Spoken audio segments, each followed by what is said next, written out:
Shalom, umat-umat Tuhan yang berharga di mata Tuhan, dimanapun saudara-saudara berada pada saat ini. Saya bersyukur untuk kesempatan yang telah diberikan kepada saya. Perkenalkan, saya adalah Yoni Maruli Mustafa Pongilatan, atau biasa dipanggil Pendeta Muda Maruli Pongilatan. Dan saya akan membawakan pekabaran perenungan firman Tuhan yang diambil berdasarkan pengalaman atau kisah doa Yesus yang tercatat di dalam Alkitab. Berbicara mengenai tentang doa, kita tahu bersama bahwa sebagai orang Kristen, sebagai orang percaya, doa adalah merupakan nafas kehidupan bagi orang percaya, sehingga hendaknya berdoa haruslah menjadi kegemaran bagi setiap orang percaya. Bayangkan betapa pentingnya bagi kita untuk membangun komunikasi kita dengan pencipta kita di dalam doa kita. Sama selayaknya seperti anak yang mengeluhkan kepada bapaknya, menyampaikan segala keinginannya. Hendaknya seperti itulah kita yang mengaku sebagai anak-anak Allah, harus selalu menyampaikan permohonan dalam doa kita kepada Bapa. Dan di dalam Alkitab sendiri, ini menarik.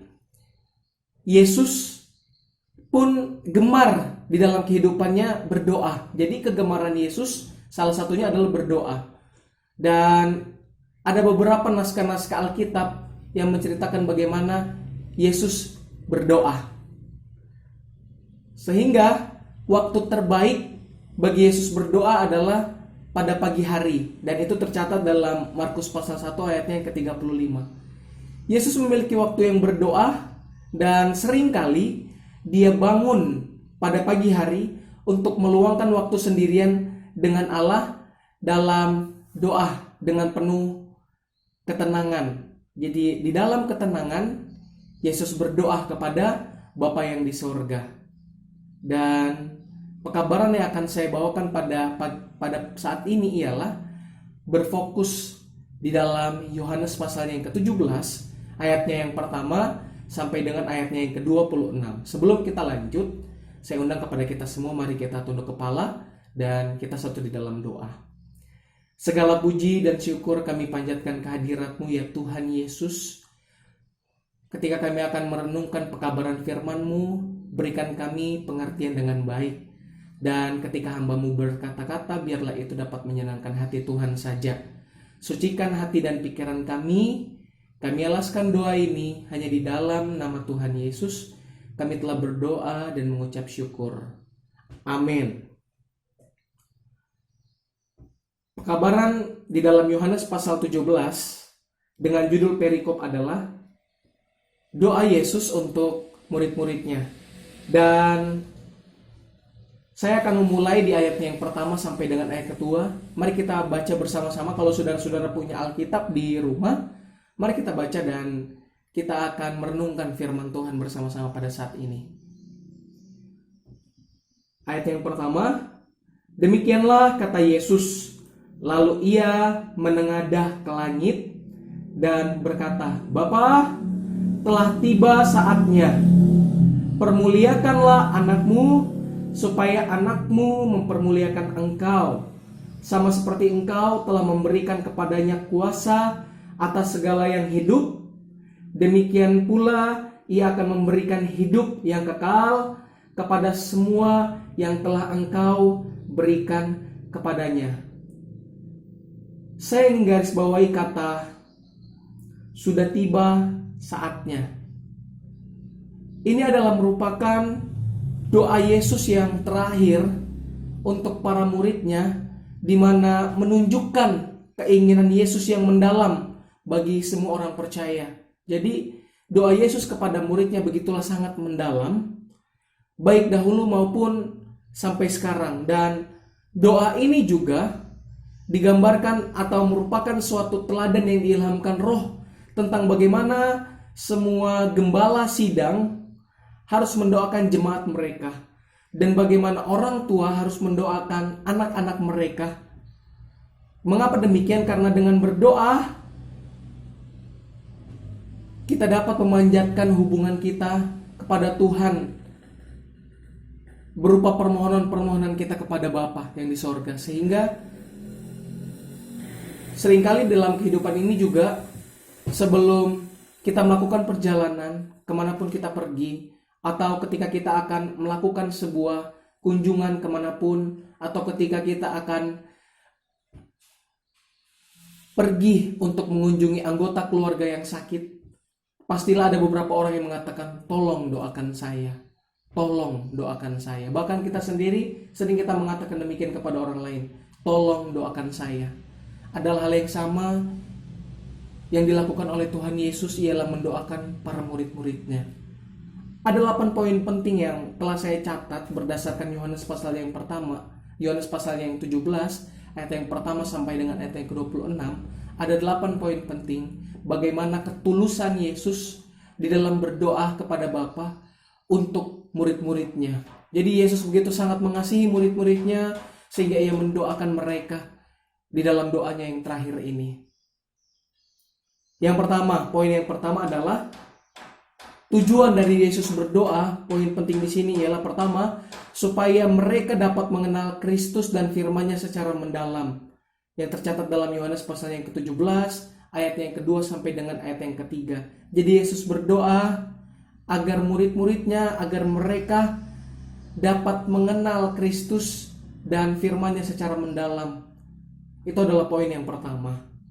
Poin yang kedua, supaya Allah melindungi mereka dari dunia, agar mereka tidak tersesat oleh tipu daya iblis dan ajaran palsu, yang dicatat dalam Yohanes pasal 17 ayat yang ke-6. Saya akan membacakannya. Aku telah menyatakan namamu kepada semua orang yang engkau berikan kepadaku dari dunia. Mereka itu milikmu, dan engkau telah memberikan mereka kepadaku, dan mereka telah menuruti firman-Mu. Jadi Yesus berdoa supaya Allah Bapa senantiasa melindungi murid-murid dari segala tipu muslihat setan, agar mereka tidak tersesat oleh ajaran-ajaran palsu yang ada. Poin yang selanjutnya adalah poin yang ketiga. Pokok dari doa Yesus kepada muridnya adalah supaya mereka senantiasa memiliki sukacita penuh di dalam Kristus, yang tercatat dalam Yohanes pasal yang ke-17 ayatnya yang ke-13.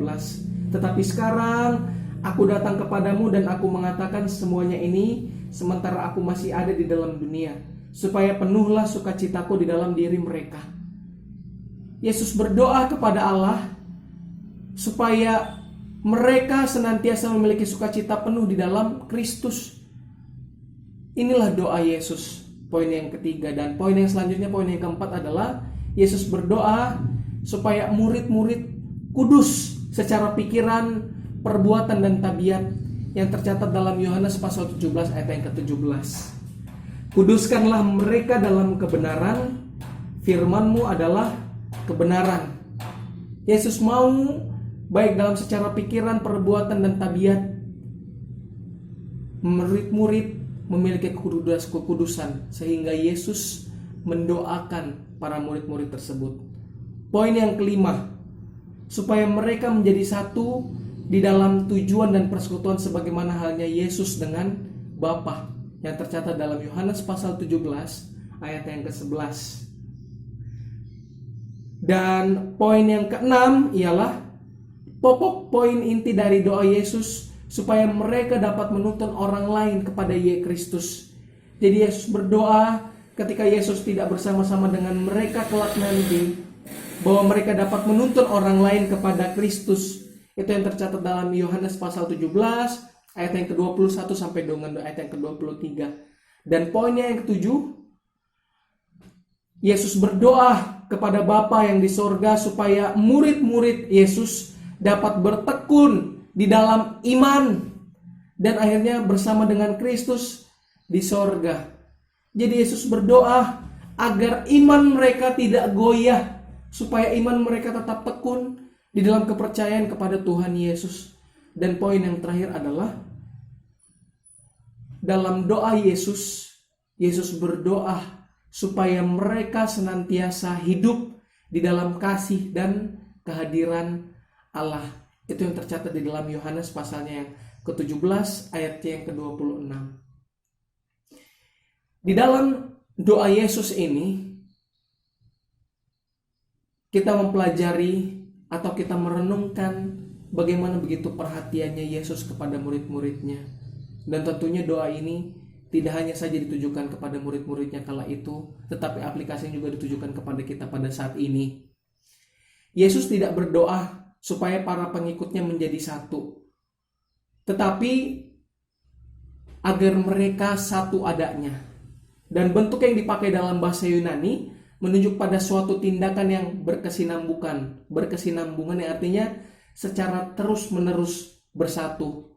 Betapa penting bagi setiap orang percaya, bagi setiap umat-umat Tuhan, bagi setiap umat-umat Advent. Mari kita bersatu di dalam pengajaran Yesus. Mari kita bersatu di dalam hal kebenaran Tuhan Yesus. Mari kita bersatu di dalam Tuhan Yesus itu sendiri. Dan Yesus mau dalam setiap kehidupan kita bertumbuh di dalam karakter sama seperti Yesus. Dalam tingkah laku, perkataan maupun perbuatan kita. Kita dapat menggambarkan kualitas iman kita yang baik sama seperti yang Tuhan Yesus mau. To be like Jesus, menjadi seperti Yesus. Dan usaha menciptakan suatu kesatuan ini ialah tentunya diperlukan kerjasama yang baik sesama antar umat gereja kita, kesatuan yang baik di dalam hubungan rumah tangga keluarga kita, antara ayah dan anak, antara teman-teman rekan kerja. Yesus mau supaya kita mempertahankan persatuan itu. Yesus mau agar kita boleh dapat memancarkan terang kasih Yesus kepada siapapun, sehingga keinginan untuk membawa keselamatan kita yang Yesus harapkan ketika kita membagikan keselamatan bagi orang lain itu tidak akan hilang begitu saja. Ingat, doa adalah merupakan nafas kehidupan bagi orang Kristen. Makanya betapa penting sebelum kita melakukan aktivitas ketika di pagi hari, kita undang Yesus untuk masuk di dalam kehidupan kita, di dalam doa. Mengapa demikian? Karena betapa penting bagi setiap orang untuk mengandalkan Tuhan Yesus di dalam kehidupannya. Sebelum kita melakukan pekerjaan kita undang Tuhan Yesus di dalam doa. Kita bawa doa-doa kita panjatkan doa-doa kita kepada Tuhan Yesus. Dengan cara itulah Tuhan akan menuntun kita. Tuhan akan memberkati senantiasa kehidupan kita. Pelajaran penting dalam perenungan ini juga adalah bahwa Yesus tidak selfish. Dia tidak hanya berdoa untuk dirinya sendiri, tapi dia juga berdoa untuk orang lain. Betapa penting ketika ada orang yang meminta kita untuk mendoakan mereka, jangan kita menolaknya. Mari kita mendoakan mereka. Mengapa demikian? Karena tanpa kita sadari, ketika hidup kita baik-baik saja, ketika hidup kita aman-aman saja, ketika hidup kita merasa diberkati oleh Tuhan, terlepas dari kita juga berdoa kepada Bapa, ada orang-orang yang senantiasa mendoakan kita, entah keluarga kita, entah anggota jemaat kita, entah saudara kita.